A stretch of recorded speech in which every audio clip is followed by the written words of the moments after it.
Hello, listeners, and welcome to episode 32 of the Nigeria Football Weekly podcast. Me, your host, Oloke. And yeah, it's been one hell of an eventful international week for the Super Eagles, as you all know. Initially, we played on Thursday and we lost to Central African Republic, who are ranked 124th in the world. It was Nigeria's first loss at home in a World Cup qualifier for over 40 years since we lost to Algeria. And then yesterday on Sunday, we got a measure of revenge playing in Yaoundé, Cameroon. Because Central African Republic didn't have a stadium fit enough by FIFA standards, and we won 2-0. So I'll be reviewing both games before touching on our club games involving our Super Eagles players over the weekend. Just wanted to quickly shout out all the YouTube viewers. The last episode of the podcast clocked over 1,000 views, which is a milestone for the podcast. So shout out to everyone listening, and thank you very, very much for the support.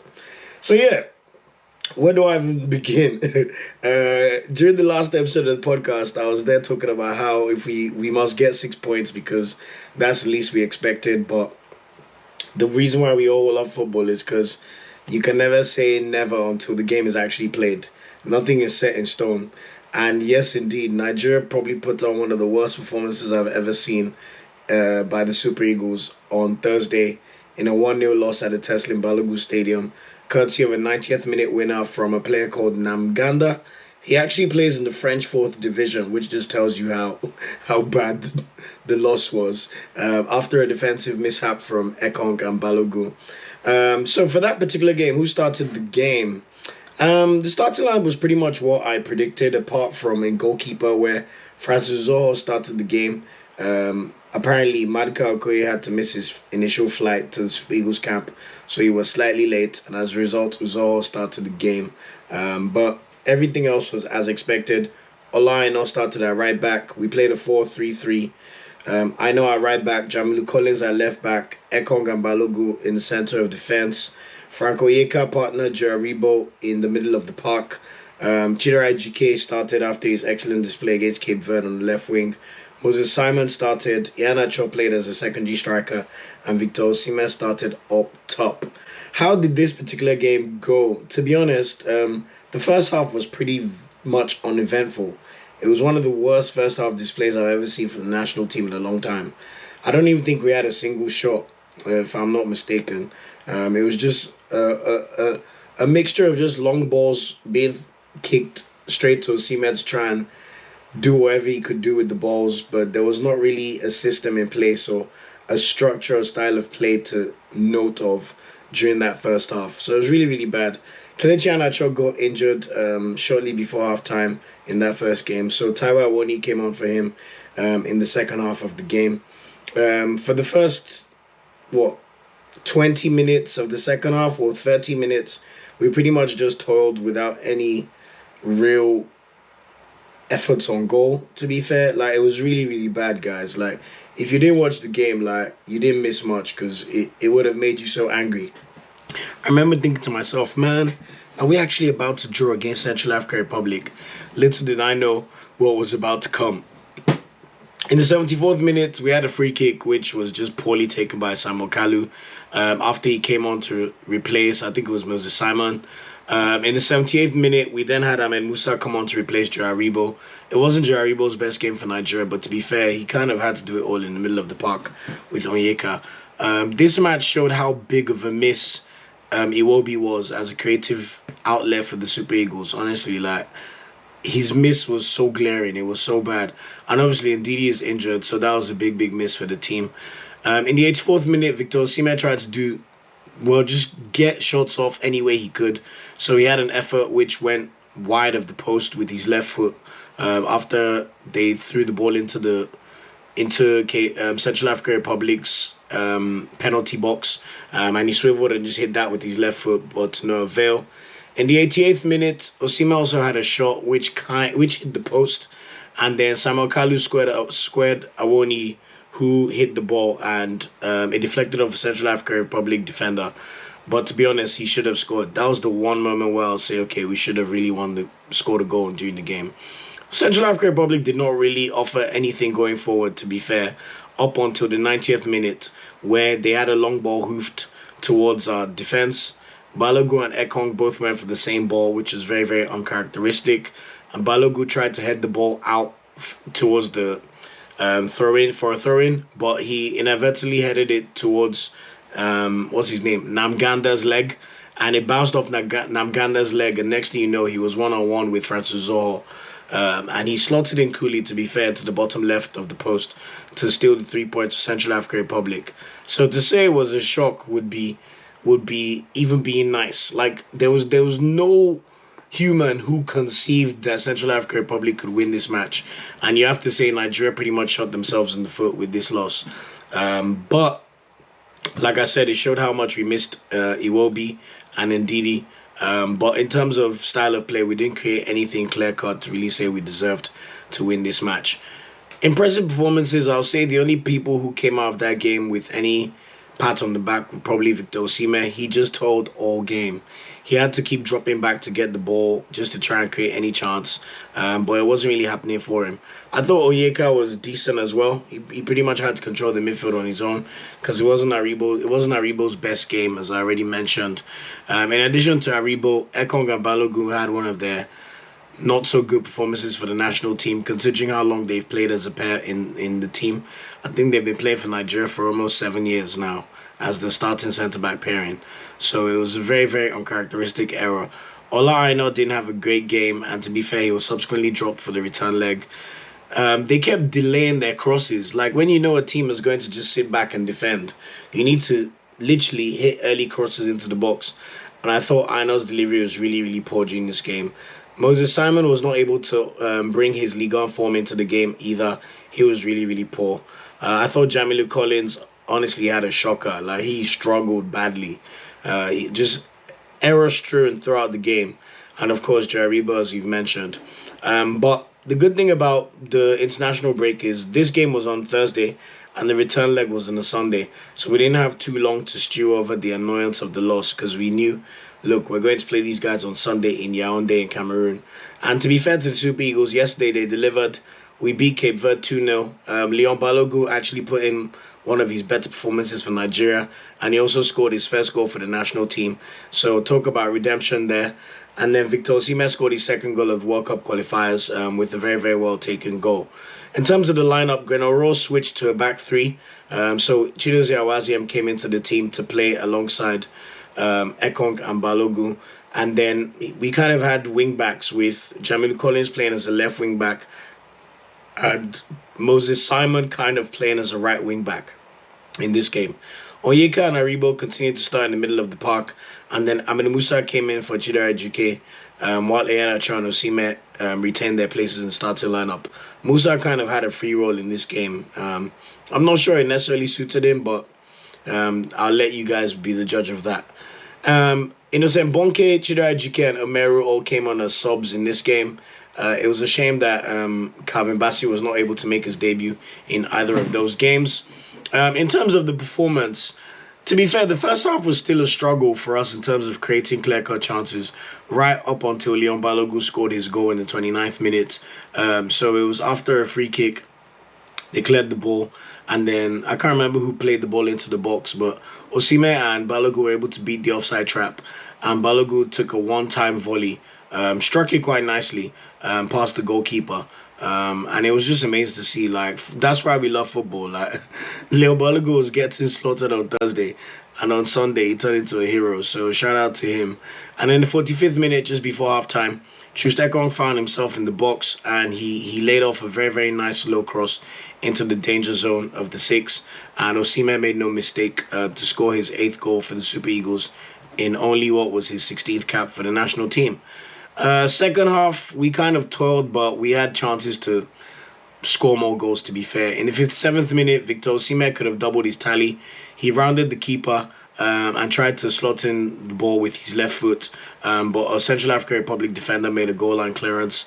In the 70th minute, Frank Onyeka and Osimhen exchanged very nice 1-2, and Onyeka probably had an opportunity to shoot at goal, but he tried to square it back to Osimhen, and the Central African Republic defender cleared the ball. There was another similar situation during the game with Ahmed Musa, who was through on goal, and he also tried to play Osimhen. I think they just wanted Osimhen to get as many goals as he could. But all in all, good performance. Central African Republic did not really threaten us at all. Maduka Okoye also came into the team and he had very, very little to do, to be honest. Congratulations to Ahmed Musa, Super Eagles captain, for finally reaching 100 caps for the national team too. And it was a good response following the shock loss in Lagos. Standout performers, apart from Osimhen and Balogun, Joe had an excellent game. Like this 3-5-2 formation allowed Aribo to really show his qualities. Like his close control was amazing. Like Central African Republic just couldn't get the ball off him. I thought Onyeka was also very, very good in his box-to-box role. He was everywhere on the pitch. He did get a yellow card, but the referee was kind of handing out cards like he put a bet on or something. Chidera Ejike came on for Ahmed Musa and he played 20 minutes, and honestly, the boy was incredible. Like Chidera Ejike has to start every game for Nigeria going forward. I'm sorry. That left wing position, just give it to him. Like he is just he just has this exciting factor in his gameplay. Like it's just lightning. The way he was just gliding past defenders throughout, like honestly, it was a joy to see. And he also went close with an effort just before the end of the game. You could say he could work on his final ball here and there, but that will come with time. We can't forget that this was only his 4th cap for the Super Eagles, I believe. But honestly, Chidera Ejike, man, the future is very, very bright for that player, man. He is good. He needs to get himself out of Russia to one of the top 5 leagues where we could watch him properly going forward. Poor performances, I'll say the only person who really struggled again was probably Moses Simon. Some people might say he was good, but to be fair, he was playing right wing back. But I thought when you consider the fact he's been the best creator in League this season, we didn't really see any of that creation or creativity for the Super Eagles in both games he played. But all in all, slightly disappointing international break as we expected to come out with 6 points. And that would have put us firmly in pole to make sure we top the group, because we would have only needed 1 point from our remaining 2 games. But as a result of just getting 3 points instead of 6, Cape Verde managed to win both of their games against Liberia, scoring last-minute winners in both matches. So Cape Verde have 7 points and we have 9. So we're only 2 points ahead of them. To be fair, if we win our 5th game against Liberia in November and Cape Verde struggle or don't win their game against Central African Republic at home, then we will top the group before the final game. But if both of us win, then our final game will be at home against Cape Verde, and that will be a game that we can either draw or win. But the good thing about losing Central African Republic is Nigeria will not take anybody for granted going forward anymore. One of the biggest connotations from the defeat actually could be our world rankings. So the 10 group winners from all the 10 qualifying groups will then be put into a playoff series where the top 5 teams will be seeded based on their world rankings and the bottom 5 will be unseeded. And you can only play a team from your pot. So at the moment, Nigeria, we're ranked 5th in Africa. I know it's a shame, like considering this time last year we were ranked 3rd. But to be fair, we're not that far off 3rd and 4th. But if we slip up, we could drop to 6th and Egypt could overtake us. So one of the things I noticed is at the moment, we have a 58-point lead over Egypt in terms of our FIFA ranking points. So it's pretty close, but I'm hoping that the fact that we were able to beat Central African Republic means no matter what, Egypt haven't done enough to go above us. Although Egypt did win both of their qualification games this week. They beat Libya home and away. 1-0 at home and 3-0 away. So let's see what happens there. And then the teams above us, Senegal, Tunisia, Algeria, and Morocco, they all had pretty good international windows. Although Tunisia did draw away to Mauritania, which could affect them. And Morocco, who are only 1 point ahead of us, literally 1 point. We're 34th in the world and Morocco are 33rd. And they've got 1,493 points. We've got 1,492 points. So they play Guinea away tomorrow.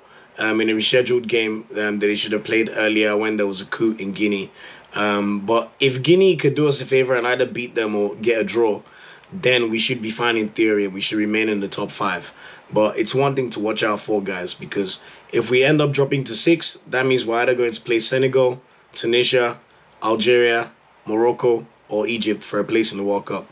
And while I don't think any of these teams want to play Nigeria, we would much prefer to be one of the seeded teams and have to worry about playing one of the unseeded teams, which will likely be either a Ghana or a South Africa or an Ivory Coast or even a Tanzania, for example, who are doing well in their qualification group, or a Mali, for example. So you'd rather have it that way by any logic you look at it. So anyway, that's it in terms of the Super Eagles. Hopefully we know we go again in November, so hopefully we could take 6 points from our 2 games and build on the good performance in the second game against Central African Republic. So with club football returning this weekend, I just want to give a preview of who our Super Eagles players will be playing in their various leagues. There's still a few World Cup qualifiers to go between other countries, but Nigeria, all our players are back in their clubs and preparing for the weekend games. Alex Iwobi's been in training at Everton. I don't think his injury was that massive, so let's see if he plays this weekend. Everton play West Ham United at home on Sunday at 2 p.m. Franco Yeka's Brentford actually take on Chelsea, another one of the big boys. We know they beat Arsenal and then they drew against Liverpool at home. So safe to say that they will still fancy their chances against Chelsea. And that is a 5:30 p.m. kickoff on Saturday, sorry. I mean, Franco Yeka's been starting for them anyway, so I'm sure he'll slot back into the midfield, especially after his impressive performances for the national team. Our Leicester boys, Ndidi is still injured, but we'll see whether Kelechi Iheanacho continues to start after starting their last game before the international break against Crystal Palace. They actually play Manchester United on Saturday at 3 p.m. So that's one hell of a tasty tie to look out for. And then our Watford boys, Emmanuel Dennis and Ekong. Etebo is out for the long term. It's the start of Claudio Ranieri's reign as Watford head coach. They play Liverpool in the 12:30 p.m. early noon kickoff. So talk about baptism of fire for Ranieri and Watford. So let's see if there's any improvement in how they perform in that game. In the Championship, Semi Ajayi's West Brom play Birmingham at home on Friday at 8 p.m.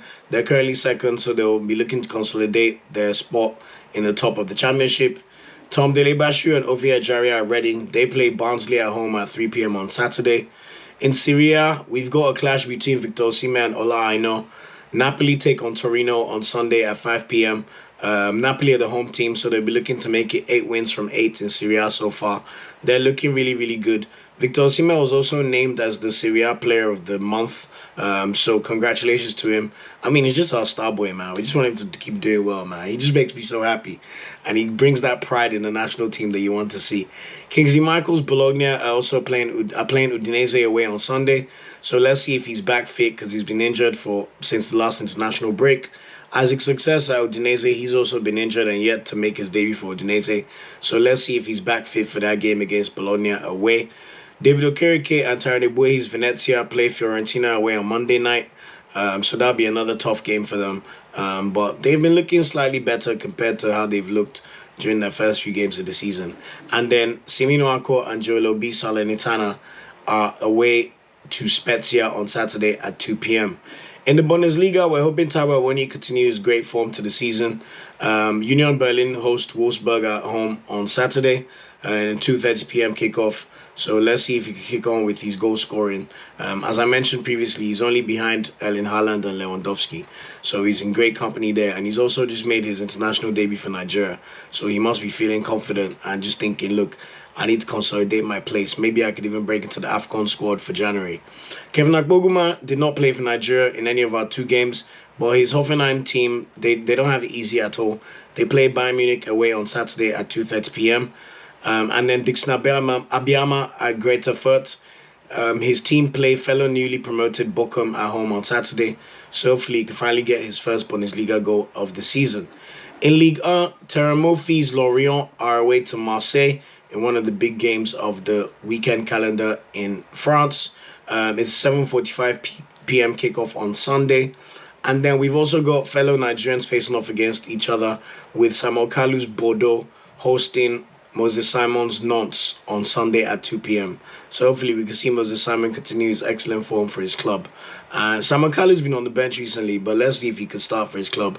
To be honest with you, Samuel Kalu, his performance in the first game we lost to Central African Republic was what I could describe as a shambles.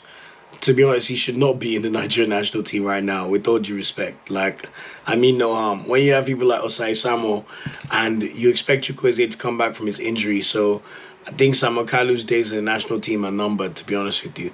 But let's hope he could still play well for his club side. We'll be watching Samuel Chukwueze for Villarreal. Let's see if he's back fit Villarreal play Osasuna at home on Sunday. He's yet to play a game this season for them at all. But we need him back, especially with AFCON on the horizon. Chukwueze will start on the right wing, no doubt. We just need to play Ejike, Chukwueze, Osimhen, and it will be. Iheanacho could come off from the bench, or you either play Iheanacho or it will be, depending on the match. As at Oshuala's Barcelona, they battered Arsenal 4-1 in the Champions League, with Oshuala scoring their third goal. And then they also beat Atletico Madrid 2-0 away on Saturday. Their next game is a Champions League game on Thursday away to HB Cog. And then they play Sporting Huelva away on Sunday. And then in the Spanish Segunda, Omar Sadiq's Almeria play Eibar away on Friday. He's currently the top goal scorer of the division. So let's see if he can kick on with his excellent form to the season so far. In the Portuguese League, Zedu Sanusi's team, Porto, play the Portuguese Cup on Friday away to Sintrense. They're probably a second division or third division team in Portugal.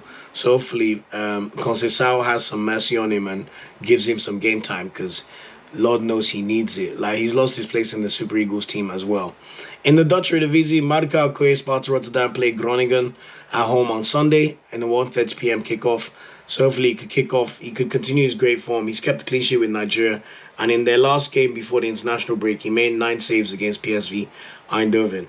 Cyril Dessers at Feyenoord, they play RKC Waalwijk at home on Saturday. So let's see if he can finally get a start or come off from the bench and score yet again. In the Belgian Jupiter League, Polonwachu and Ike Ugbo, their Genk side, are away to Charleroi on Sunday at 5:30 p.m. Nigerians, we know Charleroi because that's one of the teams that Osimhen played for, and that's where he pretty much kickstarted his career in Europe after his failed spell at Wolfsburg. And then Alassane Youssouf at Royal Antwerp, they're away to Zulte Waregem. He was injured before the international break, so let's see if he could get back to full fitness. And I hope Gennaro is keeping him on his radar, because you could make a case that Alassane Youssouf could easily make the national team if Innocent Bonke or Kingsley Michael have made recent squads, to be honest. So watch out for Alassane Youssouf. Very, very good player. In the Scottish Premiership, our contingent of Leon Balogun, Jaribo and Calvin Bassey are at home against Hearts for Rangers on Saturday at 3 p.m. And then in the Turkish League, Bratoysay Samos Fenerbahce played Tony Nwake against Trabzonspor in a top-of-the-table clash. Fenerbahce are the home team. Trabzonspor are the home team. Fenerbahce the away side. At the moment, Fenerbahce are first and Trabzonspor are second. So that's going to be a very, very tasty affair on Sunday at 5 p.m. Ahmed Musa's Fatih Karagümrük, they're away to a team called Altay on Sunday at 2 p.m. And Chidozie Awazim's Alanyaspor are at home against Kayserispor on Monday at 6 p.m. Chida Ajike's CSK Moscow are away to a team called Ural on Sunday. And we're hoping for yet another good HK performance. And then in the Greek League, Henriette Cruz Olympiacos are playing Giannina away on Sunday. So yeah, someone like Onyekuru, for example, he could feel very hard done by seeing Samuel Kalu in the national team in his own place. In my opinion, there's nothing Samuel Kalu offers that Onyekuru could not offer. And that's me just trying to be respectful here. In the Swedish League, Innocent Bonke's Malmo, they play a Swedish Cup game on Wednesday against Onsala. I'm sure they don't have that many internationals, so that's why they're playing. But Bonke will probably not play that game considering he's been away on international duty. And then they play Östersunds away on Saturday. Östersunds are famous because that's where Graham Potter rose to notoriety in terms of his rep as a manager. They played Arsenal in the Europa League a few years ago. And look at Graham Potter now, so watch out for them. And then Amo at Hammarby, they play at home to AIK. He started the season very, very well in the Swedish league. So long may that continue for him. And then finally, in the Cypriot League, Abdoulaye Shehu, Yaya Tiemwen and Francis Ozors Omonia play Apollon at home on Sunday. We know Ozors yet to make his debut for the team because he's pretty much their backup goalkeeper. So his match against Central African Republic was actually his first game of the season for club or country. And that's it in terms of the roundup for who our players will be facing over the weekend. In terms of standout games to watch out for and our players to watch out for, Franco Yeka's Brentford face Chelsea. That should be a very, very tasty game. I've got Ivan Toney in my fantasy team as well, so I'm hoping for some damage from him in that one. Leicester City versus Man United. That's a big, big game. It's a shame that is on Saturday at 3 p.m. You expect that kind of game to be televised, but That's the story for the Premier League. Troost Ekong and Emmanuel Dennis, they will be playing their first game for their new manager. You could even argue someone like Emmanuel Dennis could feel hard done by Samuel Kalu playing for the national team, because he plays on the right wing for Watford in some games, and then in some games he also plays as the number 9. And then Victor Osimhen versus Ola Aina, that should be a very interesting game, as Osimhen will look to continue his great goal scoring form this weekend. Taiwo Awoni at home to Wolfsburg, he'll be hoping to score in that one as well. Terem Murphy going away to Marseille, so we'll be hoping to score, especially because he had to pull out of the Nigeria squad due to injury. Bordeaux versus Nantes, Samuel Kalu versus Moses Simon. That should be another tasty tie involving Nigerians. I also mentioned Bright Osai Samuel versus Tony Nwakeme, Trabzonspor versus Fenerbahce, second versus first.